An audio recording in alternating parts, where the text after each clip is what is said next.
right. Hey, welcome to another edition of the Living Boldly with Purpose podcast. Chris, can you see me?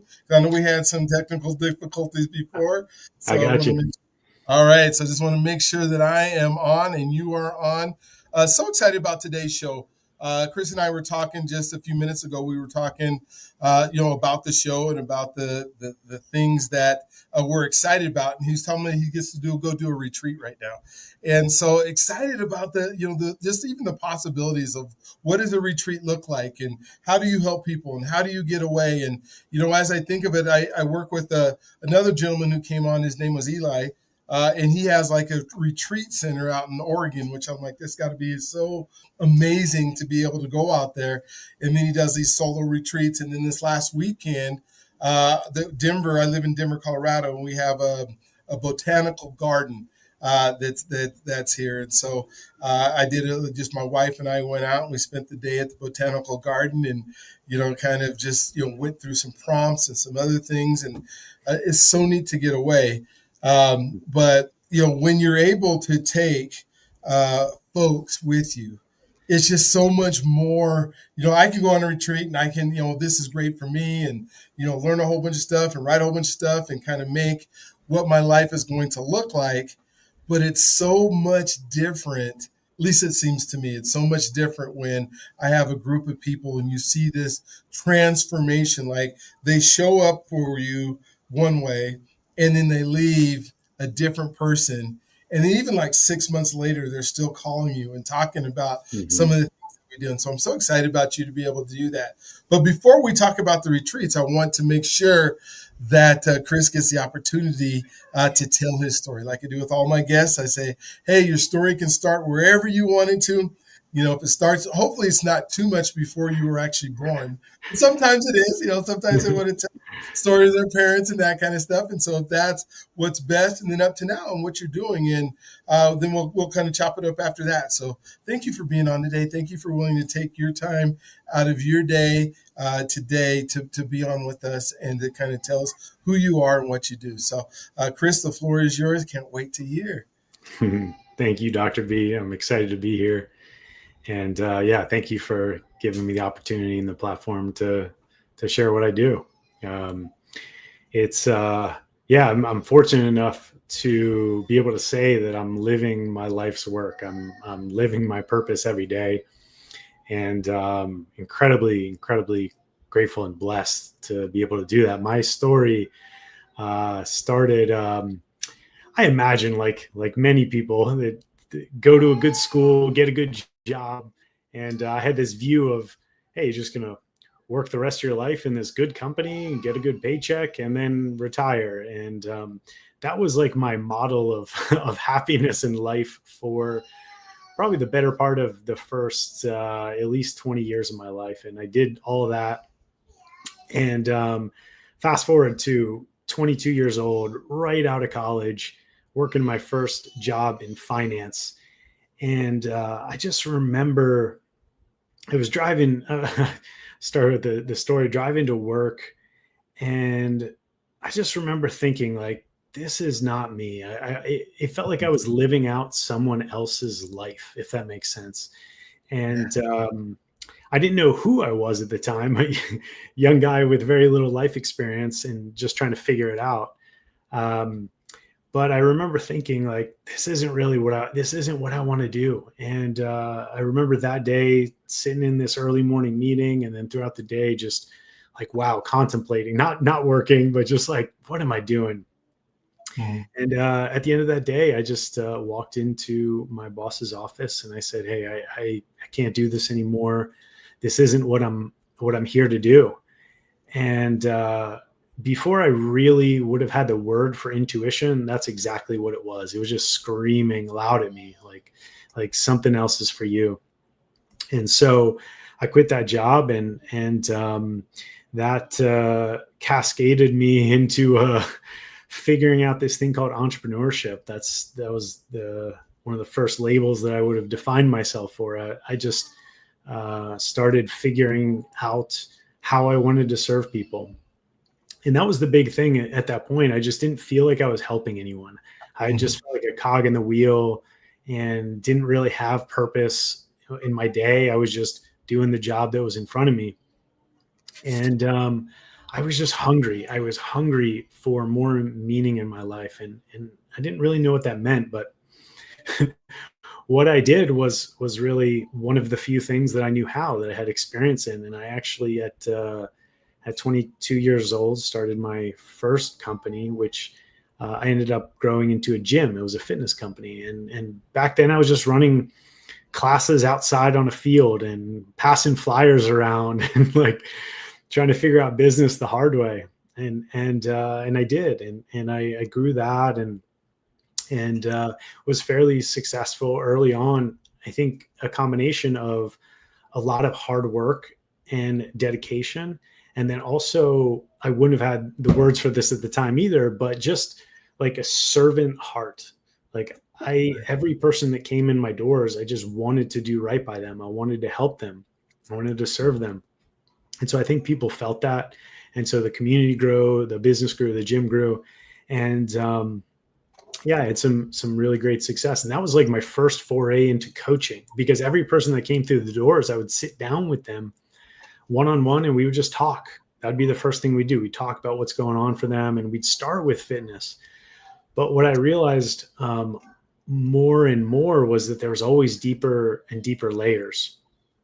And what may be presenting as, hey, I'm just 20 pounds overweight and I want to lose this, or I want to get into shape, there was always something below that.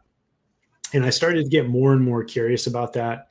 And that took me into the realm of mindset work. I started studying a lot of the personal development masters. I was reading a book a week at one point, sometimes 2 books a week, and just consuming knowledge and really trying to really just help the people that are in front of me and just be better myself. Mm-hmm. And, yeah. And that was really my foray into going deeper into the coaching. I started coaching people on mindset, coaching some athletes. And then that started, opened up the doors for, I started coaching at some companies and helping out their workforce, and started coaching some entrepreneurs and some business owners. And I realized I had this like skill of seeing the whole big picture of like what was going on in their life and through the words that they were sharing with me. And really quickly, like my mind was like a laser, a sniper. It would like go right to the thing and just ask like a really poignant question, and it would end up serving them and really impacting them.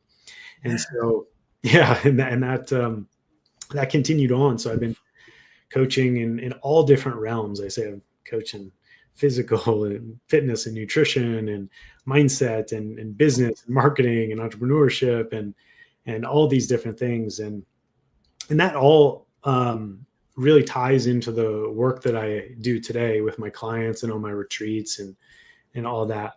But I did, even before I got to the place I am now, I had quite a big moment of life change. I was serving, started things for the right reason. And along the way, I started another company. It was a healthy meal delivery company. And I started it for the right reasons, was helping people really just try to eat healthier. And somewhere along the way, I kind of lost sight of my vision and started making decisions that were more for the money and more for just growth for growth's sake. And ended up growing that company nationwide, and it became the most stressful experience that I could ever imagine. I was working 80 to 100 hours a week, and I was giving every ounce of what I had into it, and I was completely stressed. I was here I was like supposed to be the poster child of health. I owned a gym and this healthy meal delivery company, mindset coach, and yet inside I was falling apart. I was falling apart. Injury, stress. And it kind of all came to a head for me in 2016. And I had a health crisis, and it really stopped me in my tracks, to say like in simple terms. And I had to stop working out, which was a big part of my identity. I had to stop working so hard, which was a huge part of my identity. And I was forced to basically just sit and reflect. And that's when I got into meditation. That's when I got into mindfulness and spending more time in nature. And it was all a part of my, call it my stress recovery process, trying to unwind this burden that I was carrying, and I didn't really know why. And through that process, I had a major life change. I ended up getting into some deeper emotional healing work and just shifting some unconscious patterns that I had that were leading me to keep making these stupid mistakes all over and over again that didn't hurt. It hurt me. It didn't help me. And so in that process, it was messy. I ended up getting divorced in that process. I was not a nice person back then because I had no capacity for anything, and ended up selling the businesses and kind of going on a, what some people would call like a little bit of a midlife crisis, but really what it was like a crisis to find me. And I kind of had gotten so far out from like where I really wanted to be. I felt so off center. I kind of get that sense that I did earlier on, where I was living someone else's life or living for someone else. Yeah. And yeah, in that process, I had a lot of great mentors and teachers and coaches, and they helped me so much. And also like spending time in nature, going on retreat, like we talked about at the beginning. Every time I peeled a layer back, I got more in touch with this deeper purpose within me.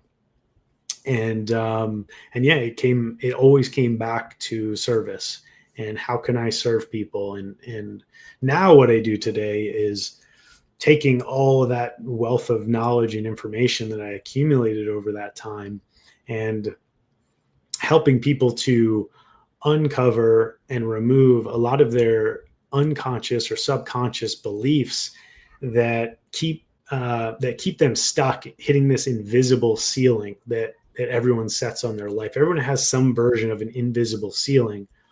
We all have different words for it, but we all have a version that keeps us playing a little smaller, keeps us not taking the shot at what we really desire, having the life we really desire. And I support people in removing those. And primarily now I work with a lot of entrepreneurs that frankly were in a similar position that I was. They've created something really amazing on the external, but inside they're having a lot of suffering, to be honest. And it could be affecting their health, their relationships, and definitely like their mental health, their stress levels. And so that's what I do today. And I do that through group programs, in-person retreats, and one-on-one coaching as well. So. Oh, cool. Yeah. When you start thinking about it, and one of the things that I think about really deeply, I guess, is identity, right? Who that person is that you are that is able to do. And so the book that I have that's coming out, that hopefully it'll be here on Monday, but it's called Be, Do, Have. So becoming the person before you start to do and have. And then if you become the person, you can't help but do. And then when you start doing, you get to have. And it seems like we all, especially when we get into entrepreneurship, we just kind of do it backwards. We try to go do all this stuff. Mm-hmm. And so maybe kind of talk about some of those shifts in who you were that realized, all the way even back to working the jobs that said, no, these jobs aren't any good, mm-hmm. To saying I want to be an entrepreneur, but then the identity of what an entrepreneur is, maybe kind of walk us through a little bit about your shifts there. First, I love that. I'm going to have to get a copy of your book because that's a huge part of the work that I do is becoming first. It's be first. Yes. And I didn't really understand that. Like you said, in this like material pursuit of life that most people are living in, it's like, you go out and you do the thing, you get the things and you accumulate them. And what I found was when I did it that way, when I did it backwards, it took so much energy. It felt like I was always pushing against something invisible. And for me, that led me to just keep working harder and harder and harder until I physically couldn't anymore. And I think a lot of people fall into that trap.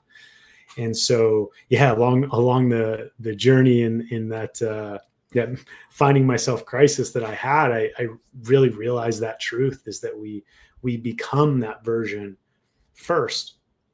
And like you said, it's the what we desire and all those things external get magnetized to us like the strongest magnet you can imagine. And yeah, when I was probably like even up until that 30 to 32, I was always making decisions, and I was living from a place of trying to please others or impress others or try to look a certain way in other people's eyes. And that was like a deep rooted childhood thing of trying to be the good boy and like always everyone thinks highly of you. And what it led me to do was to be this shapeshifter, this like different person for every person. Like, what do you need me to be? What do you need me to be? And so I wasn't me as an identity. I was trying to fit into what I thought everyone else wanted me to be. And that is exhausting. Yeah, it would be like if you're an actor and you're in the movie and you're trying to play 36 characters simultaneously and you're snapping back between them. Really exhausting. And I realized that that's really how I was living my life. I was trying to achieve this so I could get praise from these people. These people would be proud of me. These people would like me. And there were all these different things that I realized weren't really my decisions. They're what I thought other people wanted of me. And that was the big foundation for me that once I hit that point, I frankly didn't know. It was very destabilizing because I didn't know who I was without all those things. All these ego masks that I was wearing for all these people, all these labels that I had. Without them, I was like, oh, what am I? Like, who am I? What is this?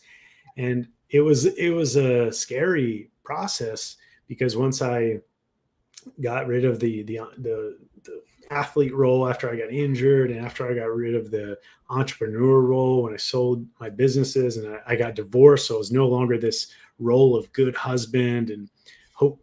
Yeah, I wanted to be a father at that point. So none of these masks were there anymore. And so it was like I kind of had to go inside and start asking like probably the most important question we can all ask of ourselves is who am I? Who am I behind that? Who am I behind that? And then keep going. So yeah, it was I like to think of that process is removing what is not to get Mm-hmm. to the truth of that answer. And so you just keep removing what it's not. And yeah, I did that. I did that in a really hard and rocky way. I had a really tumultuous few year period where I was trying to figure that out and in a certain way, like rebuild my life from a stronger foundation. Because up until that point, the foundation was super weak. And with that stress, that foundation started crumbling. And yeah, so I started rebuilding it somewhere around like 32, 33 years old. And from the standpoint of like, who am I really? Who do I want to be? Who am I aspiring to be? Who am I becoming? And then I would look at, there's like different exercises I would do. And I would look at like all those characteristics and those values and the vision I had of my life. And I would start making decisions in line with that. And the hard thing about that is oftentimes they were very different than what I would have done in the past, like what would have been easier for me to do. And that's where I think the bold and courageous action comes from, is that when you start shifting this from who I am for others to who I am for myself, you're kind of rewriting the script of that movie. And yeah, it's can be difficult, and it was for me for sure. Wow. That's so cool because I love where you're talking about rebuilding who we are and finding out who you are. But unless you peel those layers off of who people want you to be, And I think we spend so much time, because I got to please my dad, or I got to please my mom, or I got to please my boss, or I got to please, and we're in this. We get into this cycle of, but am I really living in purpose? And maybe you can talk about that, because I ask people a lot. I say, so if you're living boldly in purpose, one, is it possible to do it and not serve others? Because I don't. I'll let you answer that. Is it possible to live boldly without Mhm. serving others? And Mhm. then is it the second part of it would be, can I truly live in my purpose if I'm trying to make somebody else happy? Like to me, to change who I am in order to make somebody else happy, instead of me doing what I'm doing and people are happy as a result of the things I'm doing. Maybe walk me through that a little bit of Mhm. what that's like. Yeah, so great. The first thing I will say that I think it really helped me understand is differentiating between two different types of purpose. And one we could call like the ego purpose, and Okay. one we could call like the deeper purpose or your soul's purpose or your I heart's like that. purpose. And the ego purpose oftentimes is self-serving. It's Yeah. really it's I want to get to this point. I want to have this thing. I want these people. It's all those things. And so if we're living from ego purpose, absolutely we're going to be in service to self above others. And so the first thing is to realize is like, where in our life are we living from that egoic state? The other purpose, the deeper purpose, our soul's purpose, I actually, I really believe that it's more of a process of, like we said, uncovering layers, but also listening. I found that in the times when I was most connected to spirit, to God, oftentimes out in nature, solo, silent, was when I could hear a lot more clearly these like really strong signals and these messages of what I'm here to do, and who I'm becoming, and all these deeper messages that you just frankly can't hear with all the distractions of life today, and the ego in there, because it's a lot louder. And so to get to that deeper purpose, you first have to like surrender and relax this all the material stuff, and you have to, in a way, like disconnect from it for even a short term, so you can start listening at a much deeper level. And then when you're serving from that deeper soul purpose, I agree with you. I don't think you can be in purpose and not be serving others. I think it is foundational uh, to to what we all are here to do. We're here to serve each other and here to help each other and help each other grow and develop. And we all do it in unique ways. I think that's the great part, is that we all have unique gifts. We all have unique knowledge and life experience. And so the flavor of it will be different for everyone. But I believe it always boils down to, in something, service to others above service to self. That's That's so good. And when I think of, so, I'm listening to you, and and how we size people up, or we try to figure out who they are. And so I'm thinking, as you're talking, I'm thinking about what an amazing like retreat person, because I've been on these like I guess where you go out into the wilderness or whatever, and then you're with these guys that just want to hug trees and want to show you how to use a compass and make sure you don't get lost and all that. And then I go on ones where somebody's actually helping me by myself, not to the point where like you're going to make me eat a bug, or like we're going to go so far out to be by ourselves. And there's one that I went on that they're like, well, we're going to go out for 24 hours and we're just going to give you a whistle in your sleeping bag, and then that's it. And I'm like, 24 hours later, I'm like, I still don't like this. I don't want to be where I can't build myself some shelter and all that kind of stuff. I mean, nature's great, but as I'm hearing you, I think you would probably have the ability to reach into somebody's heart, into somebody's soul, and to connect, and then help them connect with that. What I mean is that part of something you strive to do when you're working with folks? Is, hey, we're forget this surface stuff. We can go play games, but no, I want to get to the point where we're going to make a lasting impact. Maybe kind of talk about Yeah. what that's like with some people sometimes. Yeah, such a great point. And it kind of boils down to like the two types of purpose that I was just talking about. Like Mhm. there's definitely the ego part of me that wants people on my treats and people I'm coaching to think I'm good at what I do and all those things. And usually that would lead me to like saying all my knowledge and like telling them what I think and all this. And that's just the ego pumping itself up, when really, when I serve the most, and I'm super conscious of this, I'm just asking curious questions. I'm like following a thread, pulling on a thread that maybe they haven't pulled on yet. And I'm like genuinely into their experience, where I don't know where it's going to go. I don't know what their answer is, but I'm trying to guide them to a place in themselves where the answer is. And so that's two very different ways where I see people, quote unquote, leading.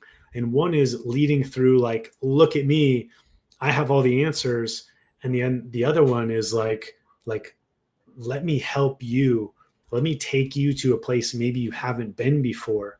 And when I get into that process with people, I don't know where we're going to go. Sometimes I don't know what's going to come up. Sometimes like really deep wounds come up, and childhood stuff, and then or some dream that they had, like all sorts of things bubble to the surface, and then we just keep pulling on that thread.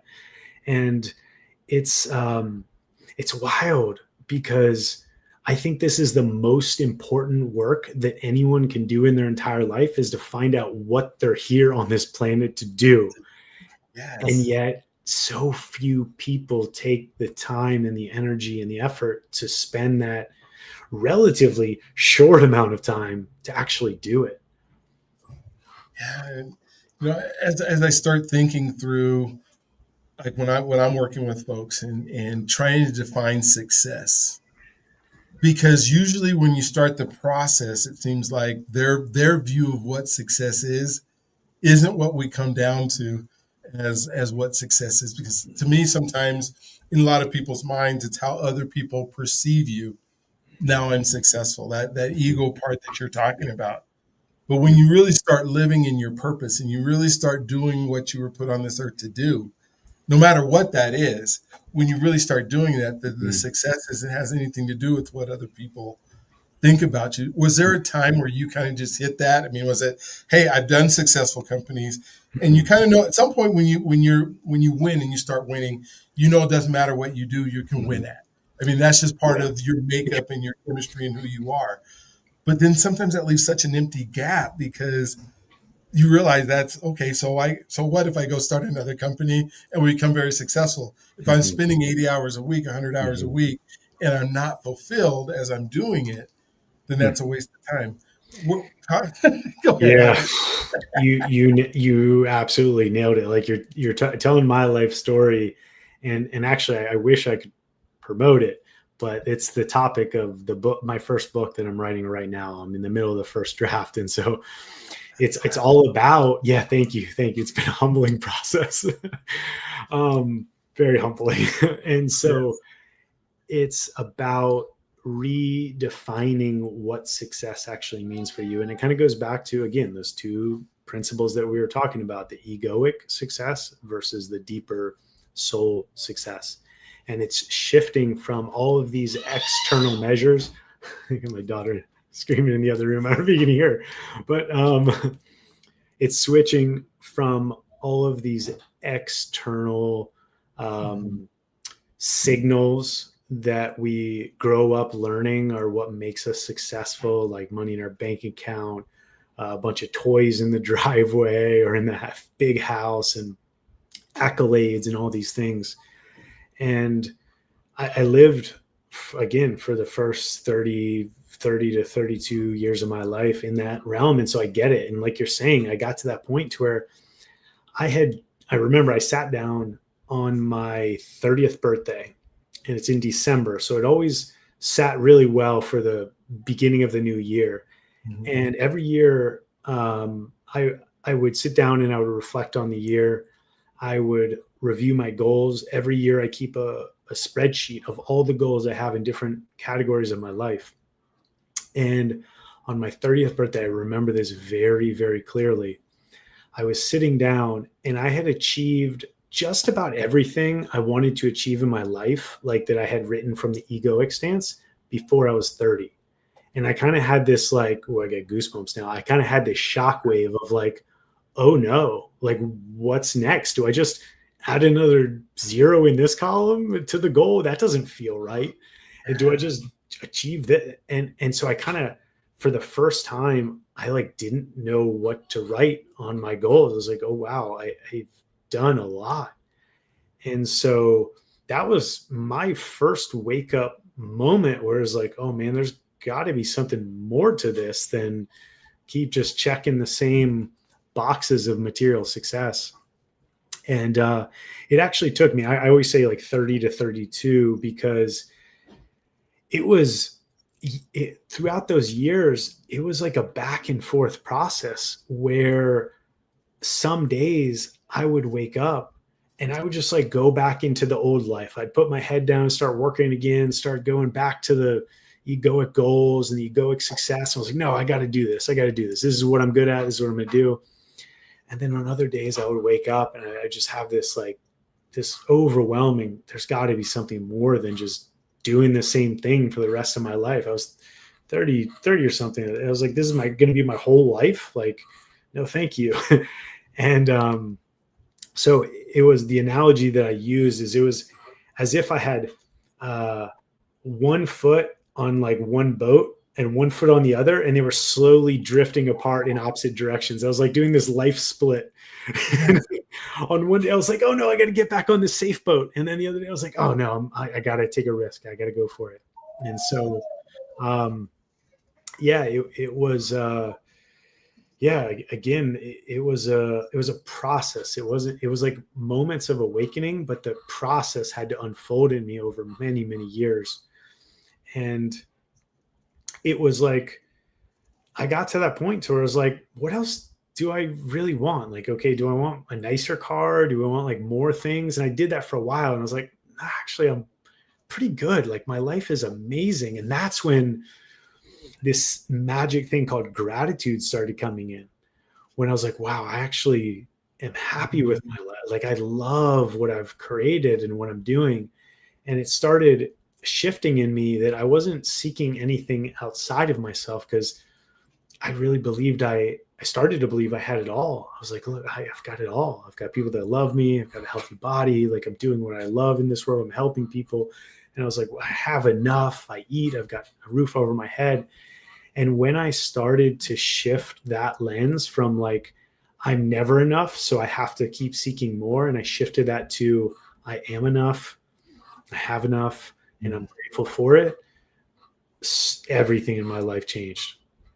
I stopped pushing so hard, and the life that I desired was starting to come to me because I was becoming that person. Like we said earlier, I was becoming him. And yeah, it was a beautiful and rocky few years, but there's so many moments when I woke up over that time, and I was happy. Like I woke up joyful, where my whole life previous to that was not the case. I would have peak moments of joy, like, but I was just finding so much more joy and fulfillment in life when I was living that way. And at the end of the day, I realized that, like, what else are we living for? I mean, other than to help others and have a good time doing it, like to choose to be happy. And yeah, these lessons didn't, like I said, they didn't come quick and they didn't come easy, but it was an incredibly worthwhile pursuit.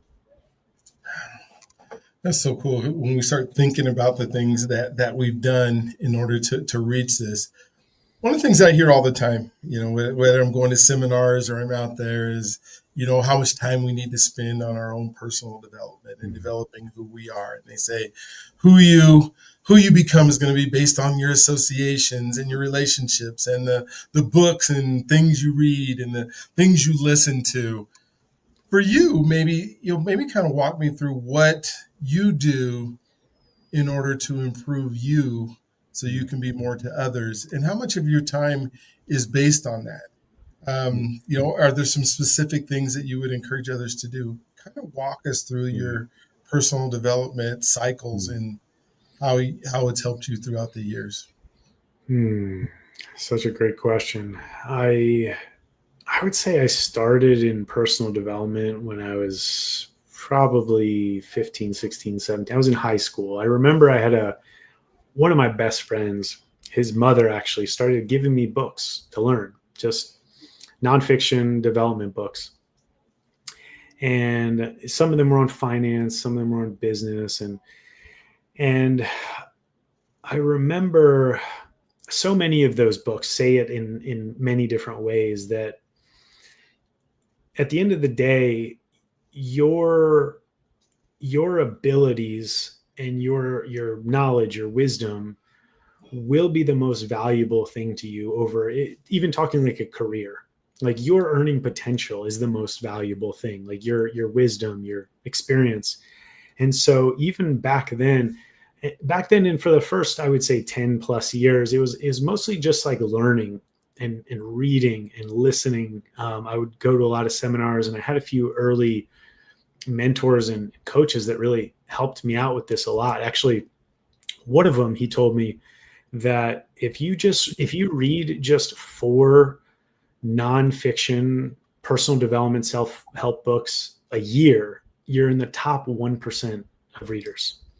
Just 4. And I was like, oh man, I can do that. And I did it. And then the next year I was like, what if I do 1 a month? So 12 for the year. And I did that.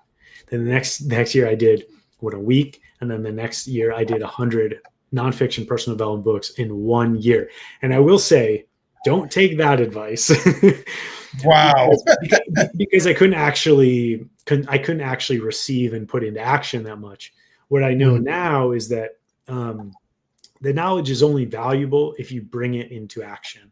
And so one of the things I do with myself and my clients is I don't move on to the next thing until I've integrated and I've started putting into place the things that I'm learning right now. And so I choose very consciously the information that I consume and what I allow into my brain. And then when it gets in there and something clicks, I set it aside and I go and do the thing. That's probably the most impactful advice that I can give when it comes to like growth and development, is just do the things that you know you should do right now. Just like do the things that you know you should do. And easier said than done, of course, but start with the simplest. So I'll go rewind all the way back to my years as like a personal trainer and a gym owner. Someone would come in with these lofty ambitions. I want to lose 50 pounds in the next 3 months, and I'm going to come to the gym twice a day, and I'm going to do that. And I said, no. I was like, no, I just heard where you're starting. We're just going to take a 10-minute walk every day. No matter what, we take a 10-minute walk every day. And that's where I took people. I didn't go like, yeah, because I'd seen over and over again that people would say they do that, and the expectation is so high, and they always fall short. And so I say, implement the simplest possible thing that's in your awareness right now, and just do it consistently every single day. That was something that I was doing even before I realized I was doing. Is I would when I wanted a new habit or a new mind change, I would implement something every single day, sometimes multiple times a day, but it was something very small that I could never have an excuse not to do it. And I would have these Post-it notes that remind me, and these calendar reminders to just do the one thing, do the one most important thing that I'm working towards right now. And then the more I did that, the easier it became to do more. So like me now, like I've been working out for over 20 years, like going to the gym is not a struggle for me. But back then when I started, it absolutely was. I was not that guy. And you could use that analogy for any aspect of our life. And so just doing the very simple thing that you know you need to do or should do. And you really, if you shut off your distractions in your life and you stop all the inputs, which we get so many of them today, like constantly, it becomes really clear like what we need to pay attention to. For some people, it's like, hey, I really need to pay attention to my health. I really need to pay attention to my family, my relationships, whatever it would be. I really need to pay attention to my money. And most people will just avoid all of these problems, and they'll get into distractions so they don't have to look at them or deal with them. But as soon as you become aware of, like, I call it integrity. As soon as you become aware of something out of integrity in your life, Yeah. you take a step towards bringing it back into integrity, period. And that was just a skill that I started developing a long time ago. And again, it started with just my fitness. That was where I started my journey of improving myself. And that has carried over to every other area of my life. And then as far as like what I do today, here's the cool thing. Here's the cool thing I'll say. When we intentionally work on ourselves very specifically and directly, and we do these simple things, these simple habits that improve our life, they start to ingrain, they start to become who we are, or we become it, as we were talking about earlier. So we are becoming it. And so to keep doing it is not so much effort again. There's a line that I use all the time with myself and my clients. It's just, I'm the type of person that ... fill in the blank. And you put in who you're aspiring to be. I'm the type of person that spends uninterrupted time with my children. I'm the type of person that moves my body every day. I'm the type of person that eats healthy, whatever it is. And you create this aspirational identity for yourself, and then you're constantly moving towards it. And as you become it, there's no more thinking about it. That's the thing that's really cool. And so I look at development as just these really simple layers, this habit stacking over a long period of time. Again, I studied a lot about money, and it's exactly the same as compounding interest. It's like a wonder of the world how compounding interest works. And I believe our self-development is the same. It's compounding. So what I'm doing today is layering on years of being intentional with my growth. And today I am very intentional about, first and foremost, where my attention is. Okay. I'm just like every other human. It's so easy to get sucked into screens. It's so easy to get sucked into social media. And so I'm very intentional, and I have boundaries in my life because I know what happens when I get lost in that world. And so when I have those boundaries, I have a lot more space and time, a lot more presence. I have a daily practice that I do. That's always some sort of movement and breath and awareness meditation. I kind of do a slight version of that every day. And that helps me get centered in myself. That helps me get grounded. And sometimes I'll even do a micro version of it throughout the day. Like when I was working with a lot of clients, I don't work with so many anymore, but I was like back to back all the time. I would always schedule 10 minutes between every session. I used to go back to back, but then I would schedule 10 minutes. And in that 10 minutes, I would just go outside. I would breathe, feel the ground on my feet, sun on my skin, and I would just get back to center. I call it transitions. And so everyone can use this in their life, where when you're transitioning from one thing to the next, take a pause, take a breath. That can be for a lot of people when they're driving home from work. Maybe they've had a hard day. Maybe they stressed out about a project they're working on. And as soon as they pull into the driveway, turn off the car, before you just rush to get in, take a moment and a pause.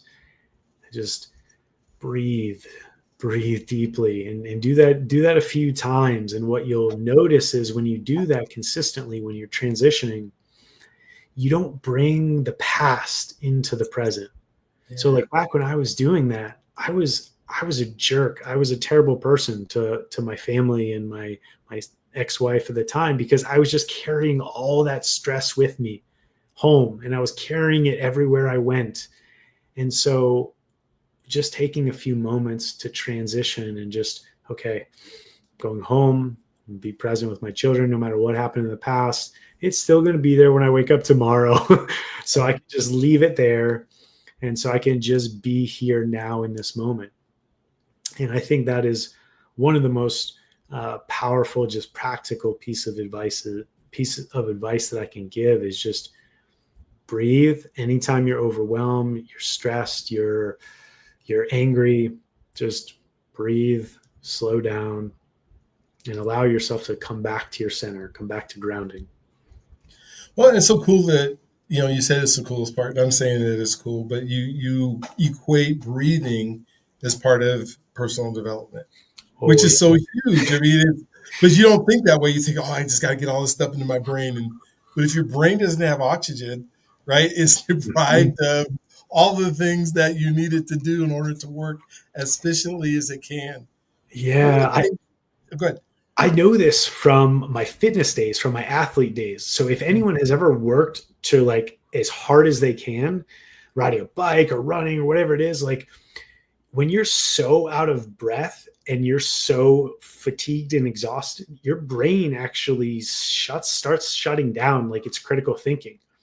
Like everything narrows and you you have no expanded field of view at all. You don't have critical thinking, like, and the same thing happens when we're short with our breath in our daily life. And so we just get narrowed in onto like whatever we're feeling in that moment. And so the breath helps to relax that, especially the feelings. It allows us to become a master of our emotions when we become a master of our breath. And most people, this is just like a really simple gauge that people can do at home. They can breathe, just take a normal breath, and then they can place their hands on their body where they're actually breathing into. And what most people will find, especially when they're overwhelmed, is they're breathing up here in their neck and their shoulders. And just a really good rule of thumb is the lower you breathe in your body, like all the way down into your lower belly, the calmer you'll be, the more relaxed and at peace you'll be. And so it's almost like a little game. You can just take it from all the way up here and you just slowly bring it down, and you'll notice your mood change. Your whole demeanor will change when you do that.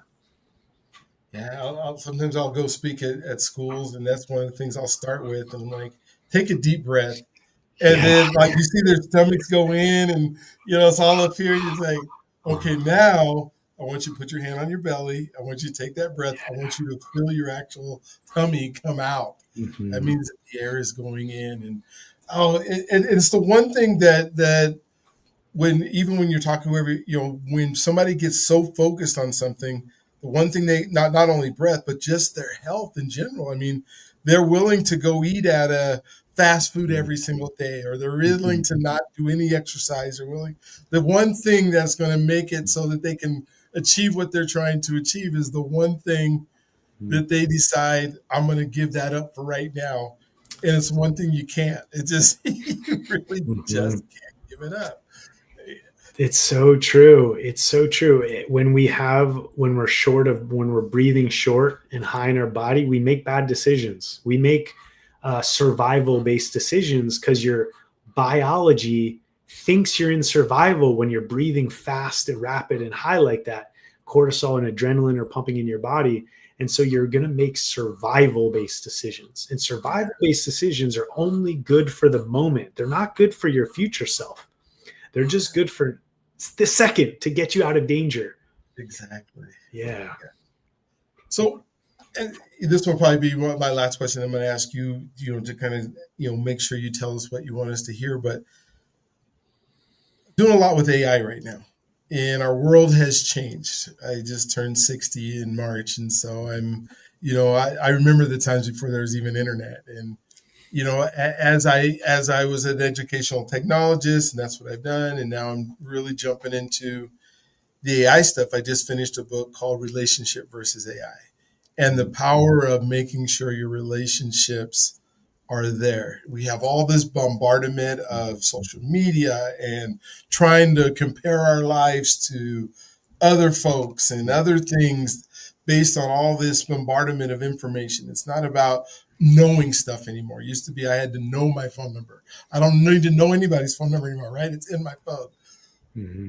How are you helping people through this process of how important relationships are? Because we do it all for relationships, right? I mean, Mm-hmm. everything we do is to cultivate or to create or to have a relationship, but we kind of lose sight of that inside of all of the electrical stuff that's around Mm-hmm. us. How are Yeah. you going and helping people through this? Yeah. Great question. And you, when they survey people end of life on their deathbed, they don't say, I wish I was on the computer screen more, ever, ever, ever.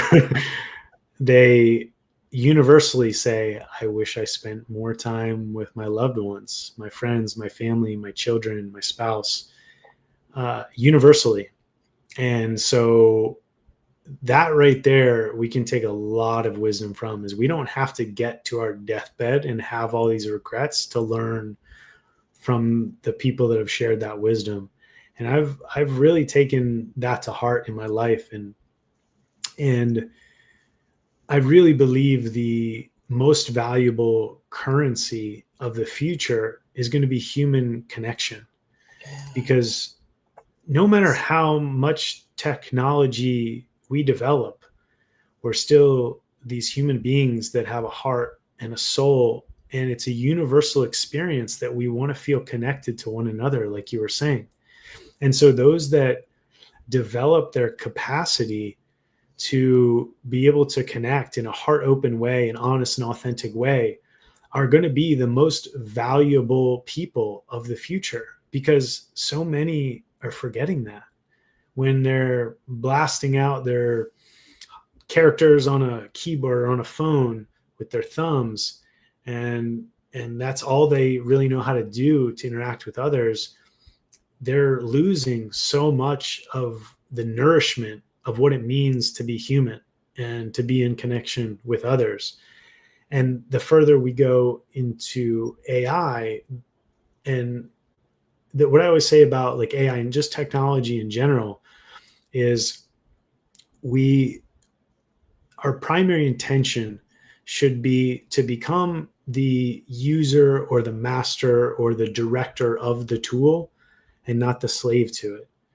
And so if we're using these things to just, we're just letting them take over our thinking, letting them take over like just every aspect of our life, we're going to our body is so good at adapting, it will start down regulating your ability to critically think, your ability to connect with others. It will just, without practice, it will atrophy. And so even with the tools, you can learn how to use them, but always create a separation between them. Remember who's the one that's using the tool and not the other way around. And I see so many crazy stories in the world already with the impact that AI is having on people, and learning how to manipulate their emotions and do these crazy things. And that's a real danger for people when you start um, losing your capacity to know that you're different than that thing that you're using, or you get lost in it. And so always remember to be the master of those tools. And I think that just like any inanimate object, it's neutral. It's not good or bad, but it's how we use it that it will be good or bad for us individually and collectively as a society. And so um, doubling down on authenticity, like there's so much. I mean, it's so easy to spot, like the websites and the social media. So many people are just using AI to like write all their things and everything. And so instead of that, I double down and I pour my heart into what I do share. And people feel that, they know the difference.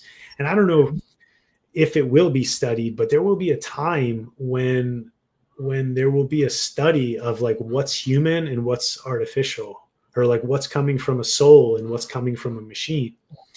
And I think the best thing that we can do, while we're obviously expanding our knowledge and working with technology in a conscious way, continue to double down on what it means to relate to one another. And because if that gets lost, I mean, the human race is nothing but a extinct animal at that point. And so I think that should be a pretty high on our priority list, higher than just creating a new shiny thing to make us more obsolete. Yeah, yeah. Well, the technology helps us do stuff. It doesn't help us be. And so that's what, if we can remember to continue down that path. Thank you for that. What didn't we talk about? I was so selfish in asking all the questions that I wanted to know. And there's some things I'm sure that you wanted to share with our audience, and how to get a hold of you, and how to get into some of these things. But yeah, please just share with us your heart. Really love Yeah. Oh, well, first I'll say if people want to get a hold of me, best way to do it is chrismarhefka.com, which is just my name spelled out, or Chris Marhefka on Instagram is another good way. And they can find out all of the things that I'm doing, the programs and the coaching. And what was just on my heart as you asked that question, if there's anything else, what was coming to me, I don't know if it was because I heard her in the other room as we were podcasting, but is my daughter and just children in general. She's almost 2. And despite all of the personal development work and all this stuff, I think it helped prepare me, but having a child really shifted my entire perspective of what it meant to be selfless. And one thing I wanted to say is, whether or not people listening have kids, a reminder that we have so much we can learn from them. Literally so much of my work that people pay me a lot of money to do and work with them is to getting back in touch with a lot of qualities that every single child is born with and is inherent in, until the adults stuff it away or block it out. And I'm talking about things like looking at the world with a curious and awe-filled eye, like seeing beauty in everything. We go on walks and she'll like get mesmerized by a leaf or a stick and just like look at, and I'm like, wow, when was the last time I did that? And it's just like a genuine joy with life, just in every moment that's possible. And just like the innocence and the purity. I mean, they are closer to God. If you believe this, they are closer to God before they have all this human conditioning that's forced into them by the adults. And so there's so much that we can learn from just being in their presence and appreciating them. And the funny thing, I didn't even plan to talk about this, but the next thing that came to mind right after I said the children and the babies is our elders as well. And so much of our culture has shipped them away and blocked them off, and there's distance between them. And so I just got back I was 3 months in Europe. And one thing I noticed there is that people are out with all the generations. We're out on the beach and there's grandparents watching the kids and parents over here, and they're all together, they're having dinner together. And it's just more baked into the culture from what I saw there. And I noticed that, like, even my own personal experience, there's just, there's like this, parents don't want to be a burden. And so they kind of check out of life, or they get put in a nursing home, or they just kind of get distance. And thinking about the thing I said earlier about people on their deathbed and the wisdom that they share, the people that are more, I call it levels. Actually, I don't even call it age. You're just level 60, like you said, like you're about, so you've reached a higher level of life, and you have the cheat codes for the video game to send down the line to the younger people. Yeah. And when we don't have that reverence for wisdom, for elders, it gets lost. And then we repeat the same mistakes over and over again. And one of the last men's retreats that I ran, we had 3 18-year-olds, and then we had, I think, 3 or 4 men in their 60s. And so one of the things that we did was one of the kind of parts of the retreat, we brought them together, and the elders were sharing wisdom to these young guys. And not only did they benefit, but like the whole room of like 40 men were like soaking it in. And for me, it was realizing how I don't often go out of my way to seek mentorship from people that are decades ahead of me, that maybe they're like on the surface, I would think like, oh, they don't have anything to share with me. They're living a completely different life. They're retired. But all of that life experience has been gained, and it's had time to soak in. Like the way I talk now, there's no way I could be able to articulate this at 20 years old. And same thing goes later on in life as well. And so I think finding an appreciation for the younger generations and the older generations is a really valuable thing that we can bring back into our awareness.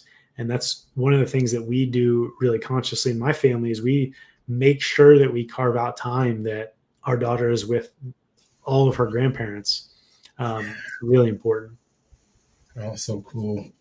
Well, thank you for sharing that, because it's so important. And, I don't know if I have 8 children and 16 grandkids right now. And, the youngest are 1 and 2, and I got a 15-year-old grandchild. And we try to make sure every other year that we're doing stuff together. We call our family the A tribe. Last name's Arnold. And last year we were in San Diego, and there's 32 of us. Our first trip, there was 15 when we had 1 grandkid, and we took them to Hawaii and came out with some more grandkids. Every week I do, on Sundays, I'm using technology and YouTube, and I'm sending them messages, and I did thing on all their names. And it's just so important what you just said is how we keep those relationships and everything together. Chris, this has been such an exciting. I've learned so much, and I've grown so much, and I can't wait to talk to you again someday. And we get a chance, and you get back from your retreat and hear all this. And I hope that the folks that are listening, if this is your first podcast, there's so many more that are like that. Hit the subscribe and the notification. But I would connect with Chris. I would find out what it is he's doing. He's gone from those processes of identity from, what does it take to be successful? And he can show you that. But what does it take to live in purpose? And that's what this show is all about. And you've definitely personified and made sure that you've taught us a whole lot today. So thank you so much for being on the show. Do you have one last final thought that you would love to just share with everyone? Those other 2 were great gems, so I don't want you to come up with more. There's just one other final thought I would love to hear.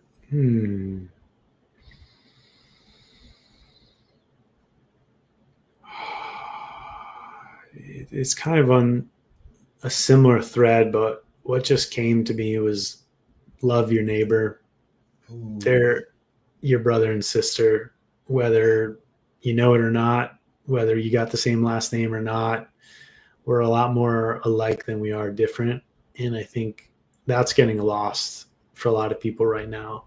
And yes, I think the world would be a much better place if we loved our neighbors. Yeah. And so much just distraction and everything else is part of our life.